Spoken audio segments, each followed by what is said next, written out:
Il me semble qu'il y a beaucoup de choses à dire sur la façon dont la science a été mise en scène, notamment dans les médias, au cours de la pandémie de la Covid-19.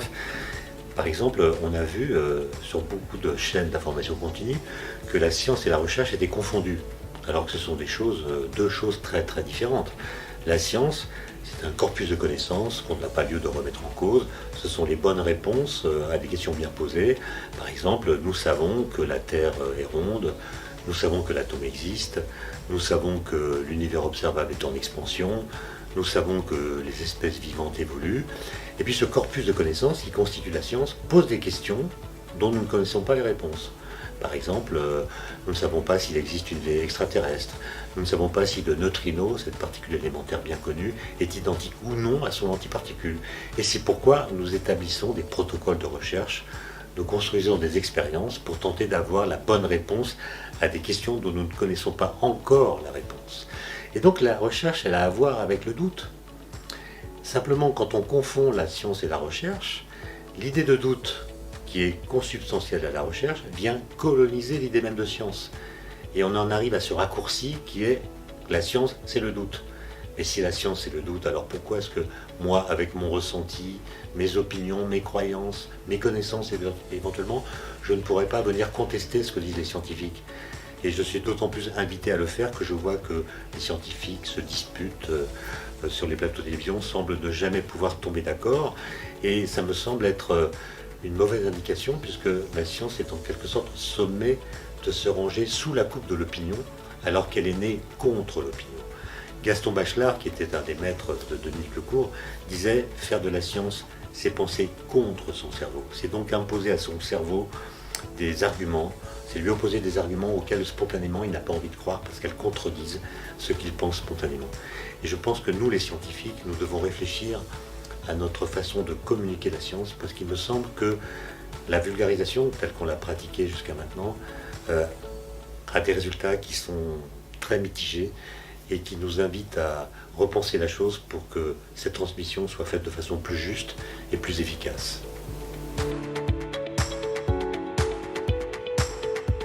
Un élément qui m'a beaucoup marqué, qui m'aurait même fait tomber de ma chaise si j'avais été assis à ce moment-là, c'est lorsque j'ai lu le 5 avril 2020 le résultat d'un sondage qui avait été publié dans le journal Le Parisien.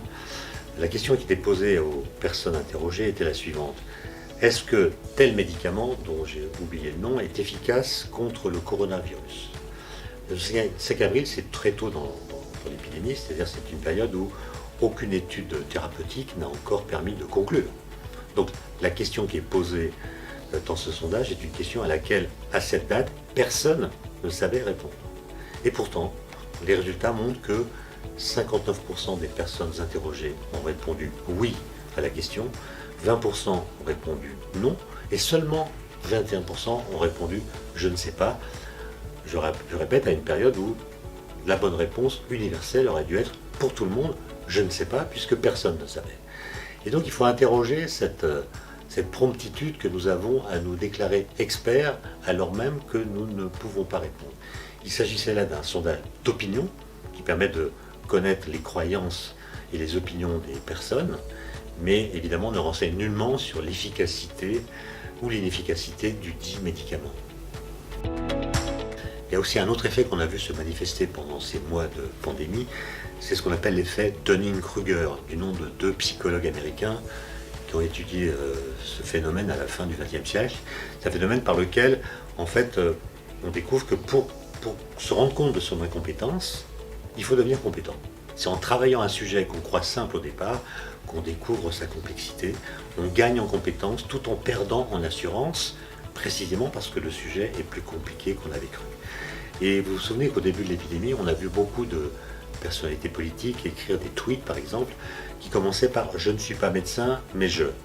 Je ne suis pas médecin, discours honnête, ils reconnaissaient leur incompétence, mais aussitôt qu'ils l'avaient reconnu, ils délivraient une ordonnance expliquant ce qu'il fallait penser ou faire à propos de tel ou tel traitement ou de telle ou telle mesure prise par le gouvernement. Et donc là, il y avait vraiment une sorte d'assurance liées à la compétence. Et puis peu à peu, chacun a compris que cette épidémie est une affaire diablement compliquée, que ce virus nous réservait des surprises, que tout n'était pas compris, donc les décisions étaient difficiles à prendre. Et on ne voit plus aujourd'hui, en tout cas à ma connaissance, de tweets qui commencent par « je ne suis pas médecin, mais je ». Et je crois que c'est plutôt une bonne nouvelle.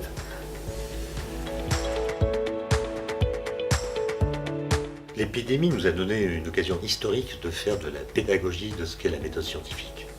On aurait pu expliquer jour après jour, en temps réel, ce que c'est qu'un essai en double aveugle, un essai randomisé, comment utiliser les statistiques, comment ne pas confondre corrélation et causalité. Ce n'est pas parce qu'il y a des grenouilles après la pluie qu'on a le droit de dire qu'il a plu des grenouilles. Bref, de faire de la pédagogie scientifique. Et on l'a un peu fait d'ailleurs au début, mais très rapidement on a remplacé cette pédagogie par des joutes, par des clashs entre soi-disant experts qui n'étaient pas d'accord entre eux. On a appelé ça des débats, alors que si on revient à l'étymologie du mot débat, c'est un mot du XIIe siècle. Débattre, c'est ce qu'il faut faire pour ne pas se battre. C'est-à-dire argumenter, écouter l'autre, pratiquer une sorte de politesse de l'esprit. Et au lieu de cela, on a organisé des joutes entre personnes qui avaient des avis qui en général allaient au-delà de leurs compétences. Et il me semble qu'on a raté là l'occasion historique. Peut-être que c'est pas complètement perdu, mais en tout cas, on a raté une occasion d'expliquer aux Français, en l'occurrence, comment fonctionne la recherche, qu'est-ce qu'on sait, qu'est-ce qu'on ne sait pas, et quelles sont les stratégies qu'on met en place pour répondre à des questions dont on ne connaît pas les réponses. Et je trouve dommage qu'on ait, pour l'instant en tout cas, loupé cette occasion. Et j'espère que nous en tirerons les leçons et que la prochaine fois, nous saurons présenter la science d'une façon qui rende justice à la façon que nous avons de la faire.